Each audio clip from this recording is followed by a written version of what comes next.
Faresek herrizaingo sailburu izateari utziko dio. Badoa Jaurlaritzatik Euskadiko Sozialisten hauteskunde kanpaina prestatu eta koordinatzeko. Astelenean gauzatuko da karguztea eta bere hutsunea Idoia Mendia bozeramaile eta justizia sailburuak hartuko du.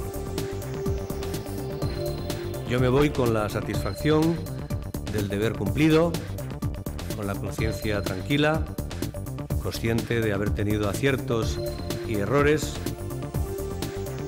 Kaixo, arratsaldeon, Rodolfo Faresek kale borrokatzat jo du atzo Okendon, Araban gertatu zen lerketa txikia. Gaitzetxe egin du eta baztertu du kale borroka berpizten ari denik. Atzo gaueko 11etan Okendon telebista eta telefono errepikagailu baten ondoan lerkari txiki batek eztanda egin zuen.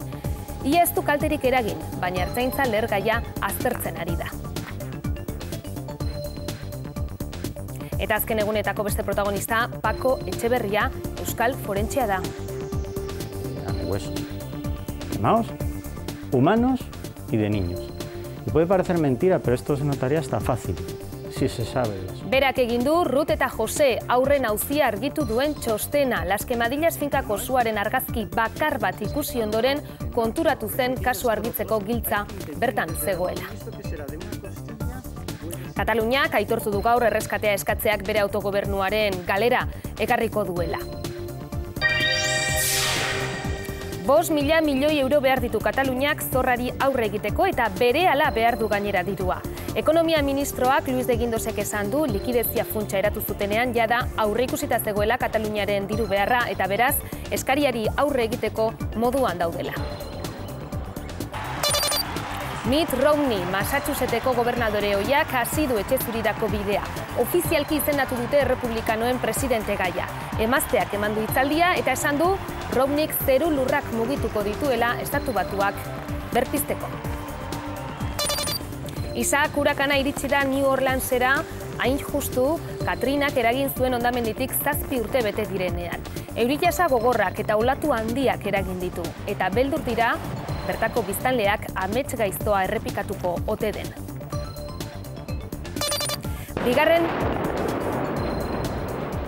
Bigarren mundu gerrako bomba estatubatuar bat lehertarazi dute Muniken.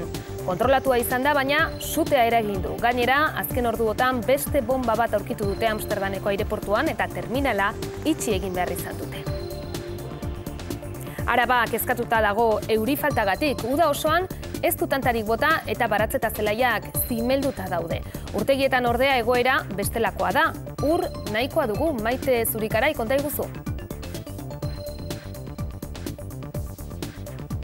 Hala da, ez dago kezkatzeko arazorik Euskadiko urtegian momentuz ur asko dagoelako zehazki edukiaren 62% daude. Iaz baino apur bat gorago eta hori uda osoan ez duela ia euririk egin, baina apirilean ur asko egin zuen eta horresegatik Euskadiko urtegien maila ona da abuztuaren amaiera honetan.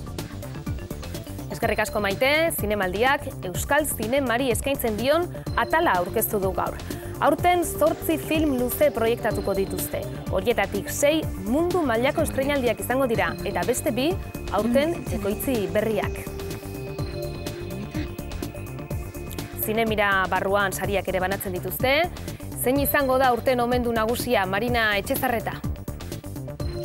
Bi izango dira, 2 izen aipatu behar ditugu, batetik Zinemira saria ekoizleek 2 produkzioek ematen dutena, aurten Michel Gaztenbide gidoilari donostiarrak jasoko du eta bestetik 60. edizionetan Zinemiran puntu berezia omenaldi egingo zaio zuzendari mitiko bati iaz zendu zena Antxon Ezeizari gainera zinemaldiarekin lotura handia izan duna, filmategiak ikuska 20 film laburra berriztatu du eta belodromoan ikusi ahal izango da. Eta kiroletan, Sara, arratsaldeon. Arratsaldeon. Javi Martinezek Munitzera egin duen bidaia da albiste. Bai, atzo Lezaman entrenatu zen eta lan saioaren ondoren hegazkin pribatu bat hartu zuen Loiun eta Munitzera joan zen ailegikoa. 11 ordu eman ditu Alemania aldean eta dagoeneko bueltan da. Munitzen azterketa medikoak ere egin dizkiote eta itxura batean gaur bertan itxi daiteke Javi Martinezen fitxaketa. Bien bitartean Atletikek komunikatu argitaratu du bidaia hori baimenik gabekoa izan dela adierazteko. Lehiaketa batzordeak 4 partidako zigorra jarri dio Osasunako Patxi Puñali Bartzelonaren kontrako neurketan Muñiz Fernandez epailea iraintzeagatik. Jokalariak bere aldetik hori horrela izana gezurtatu du, baina edonola ere zigorra bete beharko du. Eta Espainiako itzuliak 11. etapa du gaur, txirrindulariek 39,4 kilometroko ibilbidea egin beharko dute, erlojupeko eran, Kanbados eta Pontevedra artean hain justu ere etapa nahiko laua da, baina tartean 3. mailako mendatea ere igo beharko dute. Purito Rodriguezek gaur galdu dezake maillot gorria. Az gaitezen albiste kontakizunarekin.